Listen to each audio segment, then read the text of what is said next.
clams? Where'd they come from? Uh-oh. Yeah, well, can you do that when you're doing this live? But when I first came to this beach 20 years ago, they were a lot bigger. They were like this, a little bigger than this size. But there have been too many caught, too many collected for selling by others on the beach. So they're not, they're the smaller. So I actually feel guilty in killing these clams to eat. but I am admiring their coat of not many colours but many different patterns. Like it looks like a Japanese painting. These are just, may not be the best I've had, but still, look at this one. Looks like an African giraffe there.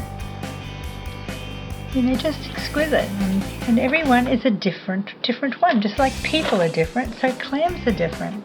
Oh, there's a few spurting in there. I have them in salt water, and they have been in there for 24 hours. And they're really fresh, right? And we're having a Canada Day celebration tomorrow, so what better thing to have than have something that you get right from a Canadian beach here at this beach, my beach, where it gives me great sanity. I just love being outside. Unfortunately, I'm at a computer most of the time trying to write books. Anyway, now we've got to steam the clams open. There they go. Watch the destruction. Oh, don't mention that word. We have a little bit of potato and carrot over here. Now I'm while they are steaming, I am going to cut up vegetables. And I just use any vegetable I can find in the fridge. I'll have to see if there's any more left.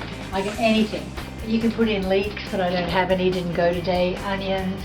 And I think I've cleaned everything out. And what I do is, because I don't eat broccoli, I mean I do if I have to, but I don't waste anything in my house. And so I cut off the broccoli stems and I cut them up very small and put them in the clam chowder as well. So it's kind of clam and vegetable chowder. And I don't put bacon in because I think baconing is kind of fattening. Oh, I'm wearing my Canada shirt. Well, it might get you kicked off the bus. Well, we're going to have a book about that one day. I'm getting a picture of my messy cutting out here, you know. So I'm putting celery, potatoes, the ends of clams, or the ends of broccoli. Oh, yes, I've got some. I love broccoli. Broccoli is very good for you. But I don't put the broccoli in. I just use them. I don't think anybody else puts all this stuff in the clam chowder, but well, I do. I just believe in putting everything in. So, you know. The ends of it. I don't think I put greens. So it's onions, celery,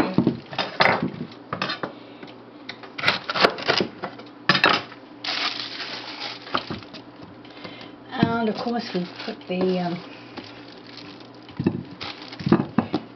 this is like preparing for a picture, and we're showing the preparing. I wash all this, but you just don't make it look a mess. Oh, this is my favorite knife. This is the only knife I use. I tried to get it. Okay, show me your knife. It's a Chinese knife. And I use it for Chinese, Italian, Spanish, Mediterranean, Japanese, any food at all. I use a Chinese knife, you know. It's so much easier than any other knife. There's Boston and there's the other one. Manhattan. There's the milk one and there's the one with tomatoes. Manhattan. And the tomatoes. I might have forgotten the tomatoes. Yes, and I do the red one because I think tomatoes are healthier than milk. So I don't do. Is Boston the milk one? And Manhattan is the red one? That's right. And the other one's Manhattan? So yes. This will be called Manhattan Hancock. When they're open, then they're dead. And then... But I want to keep the clam nectar, because the fat. You need that. How long have these been in here? Oh, how long have the clams been in there? I've had them, well, they've only been in there about 15 minutes, but see, some of them open straight away and some of them take a little while. But I must make sure that I keep the clam nectar, because that's what makes the clam soup.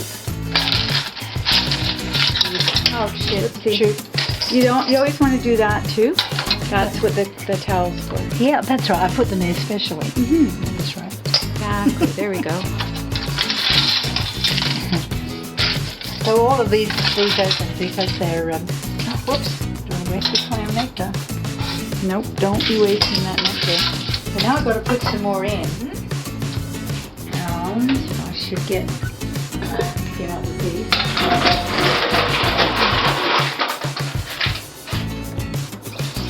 Give it salt water.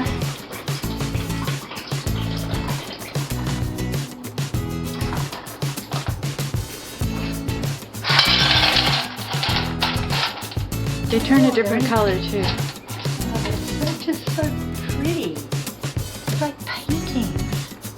And they're all so different. And I don't know why some have different colours than the others. And they're genetics, I guess. Can you have a genetic in a clam chowder? In a clam anyway. Clam, Genetics in the chowder as well. Depending on. They get mixing of the It's a family thing. I better add a little bit of water. Fresh water. You could take out the nectar and add more water, couldn't you? Yeah, that's right.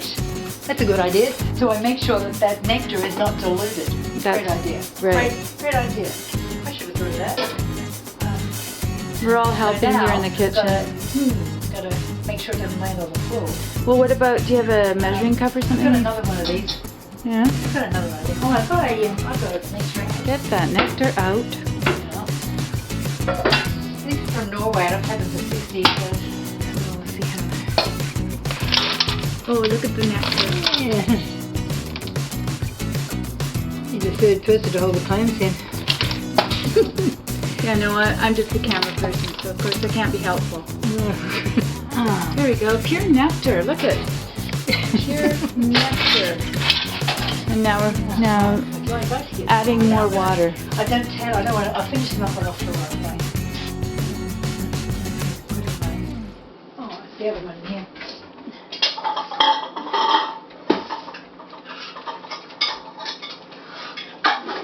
Because all of those, maybe this one's good enough. All the shells have to go back on the beach. I get oysters off this beach as well. Oysters off this beach as well, and I want to. You let them go back to the beach because I think they help to grow more oysters. So we have to. And in this case, clams. Oh yes, but clams and oysters, the same deal. The best approach. That would be more scientific, wouldn't it? Put it like that. Yeah. More scientific. So yeah, what does one look like? Oh, that's a bit small. That's another bigger one. Yeah, so therefore, that's a whole animal that you eat. It's got that black foot on it.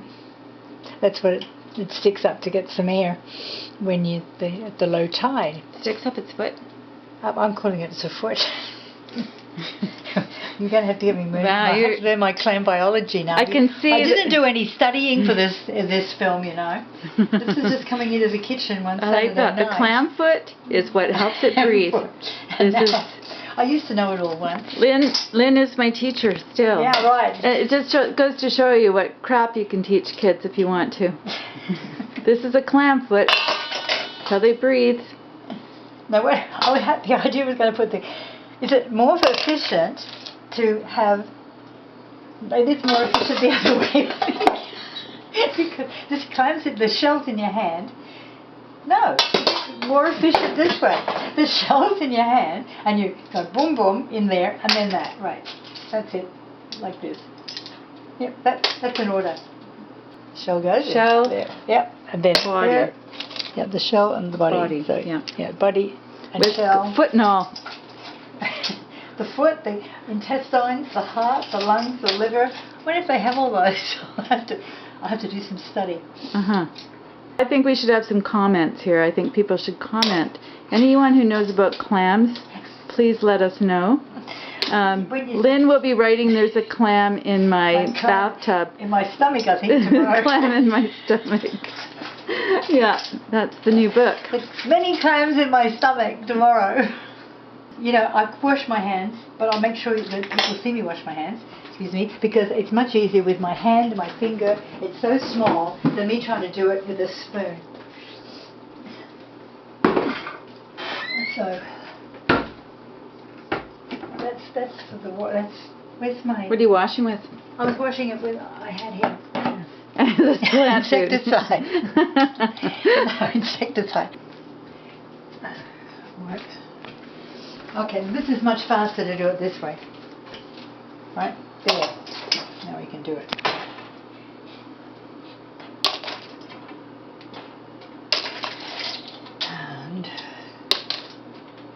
And if they don't open, then you don't eat them because they might be dead.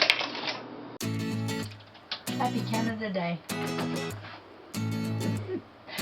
July 1st.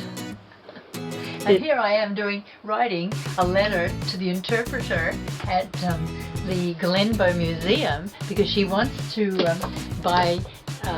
send me to send her the book, and I'm saying they should have it in the bookstore at the Calgary Heritage Park, not the museum, the Calgary Heritage Park, because Jane, Grandmother Jane, Sam Livingston, the heroine in the book, that is her house, and Heritage Park in Calgary is on their land, their ranch, and where they raised their 14 children. And I can't understand they don't have a copy of the ring, but she did hear the staff recommend it, and so she just wrote to me to see if I would send it. So that's what I'm doing right now. When you popped in the office, I am sending the ring to her. But, you know, I talk too much. I talk a lot anyway. I hope it's not too much. But I've just sent her a letter, and I've just been saying, get it. You should be able to walk into the bookstore there and order it, not write me a letter and have me go down try to send it in the post on today. I don't think it will be open today, the post office anyway. So I'll have to do it later. But I am starting it and I have to finish it. But you know, you go on to one page and I think I'm on about page 5 or something like that to go in with it. No, I'm going to email it first. I started talking about how they make history alive, and you're an example of that, because in grade 6 where I met you in 1969, the great-grandchildren of Sam and Jane Livingston were in your class, the class I was teaching. And the first picture, you don't expect the first picture in a history book to be an ape, but that's kind of the story of my life. Here on page 12 is this girl and that girl are looking after Gypsy, the gibbon ape that was in the classroom with all of us for the whole school year.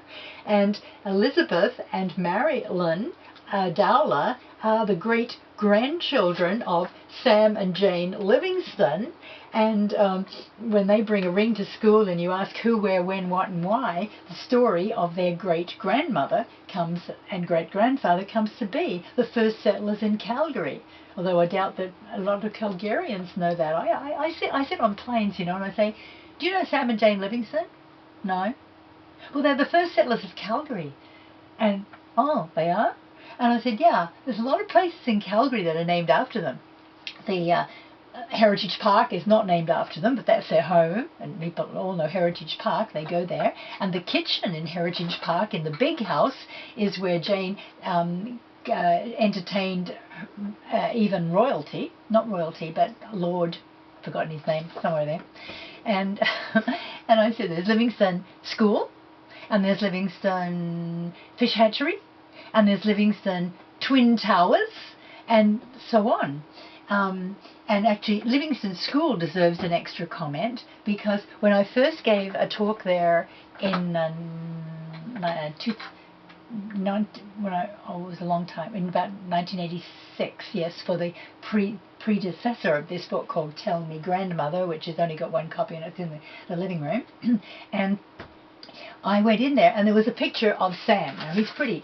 You can find a photograph of this guy when you go to the Calgary airport.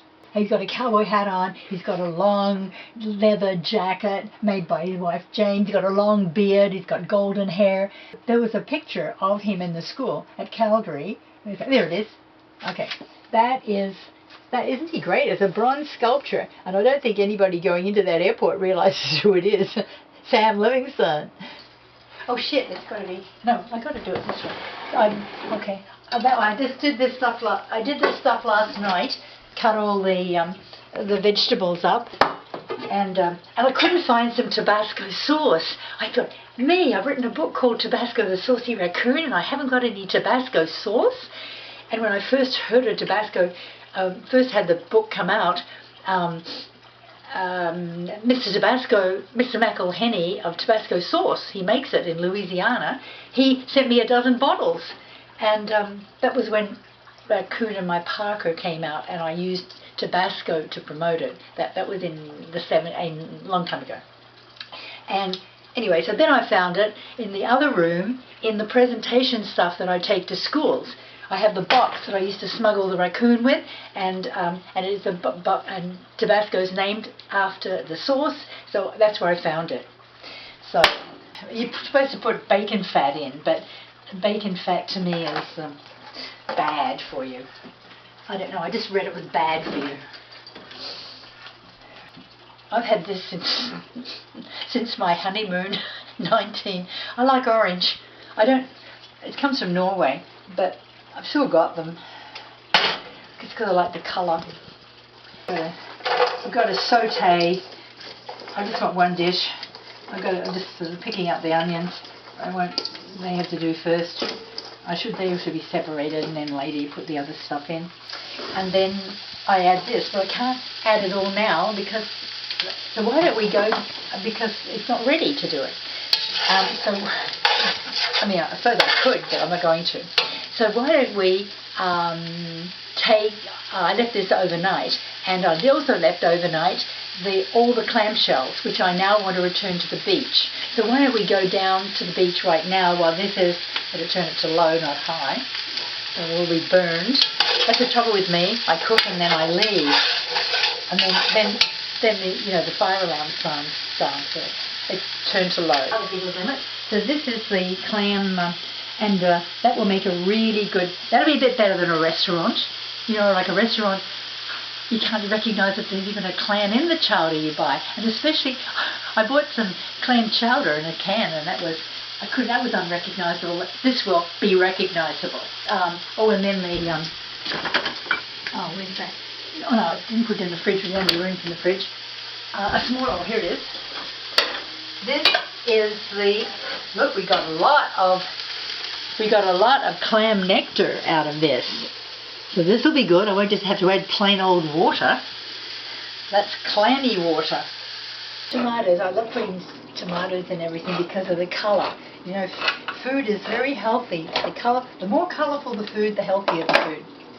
So I like putting lots of colour in. So we've got I've obviously got so many vegetables that they feel like there's no room for the clams. So I managed to get so many vegetables. I'm going to make 2 pots of this. I do two things at once. So I got hungry, so I put something in the microwave. And I was doing gardening yesterday, like 9 hours on one bed, and call it weeding gardening. And when I first came to this house 20 years ago, in this place, the weed that grew was oregano, but in those days I called it oregano, because that's how Australians say oregano. After 20 years or 50 years or however long I've been here, I've learned to say oregano like every other Canadian. But it's come back. So I'm going to go and put, instead of putting spices, oregano, all these spices and all these ones from Egypt, I'm going to go out to the garden and get some oregano. if I can recognise it after all this time. I never measure anything, as you can see. Worcestershire sauce, or Worcestershire sauce, as you're supposed to say. I have a friend, Barry, and he does a taste test. He says, Lynn, you should taste it all. Then you know about the spices. I put them in first and taste them later. Use nutmeg. You wouldn't think nutmeg in clams, would you? Salt and pepper I hardly ever use, but pepper's good for you, so I'll get some pepper. That was in the class that you and I were in. Gypsy and Joan, who's taking this film of Character Driven, she wrote a book on Little Gypsy. I love Gypsy, but that's another story, another film, another time. Black pepper. Oops, I think I had trouble. I better look first. Right, and get the whole, not the whole, not the whole, W-H-O-L-E, but the H, not the H, you know what I mean. Maybe a bit more. Pepper's good for you, isn't it? There's always one new spice on the block. You know, you get the emails and there's somebody Michael comes in every day with, don't you know if you have turmeric, you better have turmeric. And a friend of mine, Barry, says you've got to have lots of turmeric. So I went and got turmeric, which I've had from the 1960s, in this pile. No, it's pepper. I called it turmeric. I finished up having a whole bunch of turmeric from the 60s, and it was in a jar like this, and I finished that and threw it out, I think. But I got a pepper. I always had pepper, and I put it in there, what was left of it, and then got some more. Like this. This is about 50 years old too, but I know that spices can be 50 years old. I just read in a recipe that nutmeg too, so we'll have a bit of nutmeg. You'd think there'd be so many.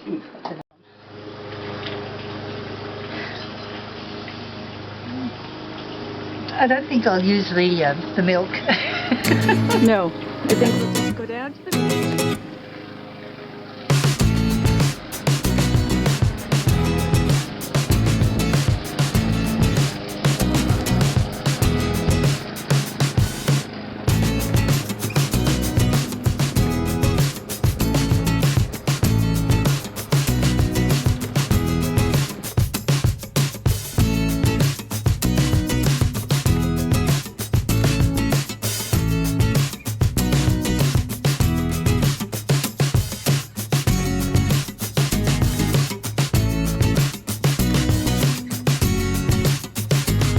I'll put the clams in now, and I'll keep it on kind of low, and then the meld. But I think I've got so much in here. I think that I'll spread it out a bit, and then I can have it for longer because I freeze it. And I don't do very much time in cooking. I just want to cook something and then eat it. The milk. Who was that? That was here. I haven't not thrown out.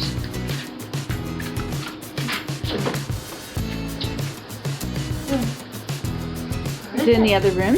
In the other fridge?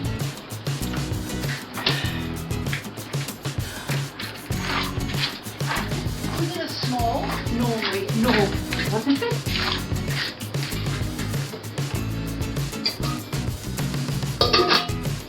There's got to be another sauce for that colour around.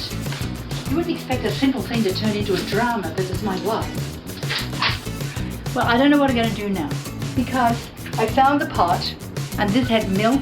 When I say milk, I mean it has the juice, the nectar that the clam comes in. Oh, damn! And it didn't. And I don't know where I put it. Unless I put it in the clams anyway. Maybe I found it in the sink. How did it get into the sink? Well, maybe I put it in this morning when I first got up. I'll bet you did. And you know what I say? That's true. That's true. It's okay. It's okay. Because I've been doing so many different jobs, coming backwards and forwards since I started this last night, and this milk is in there. This is the real clam nectar.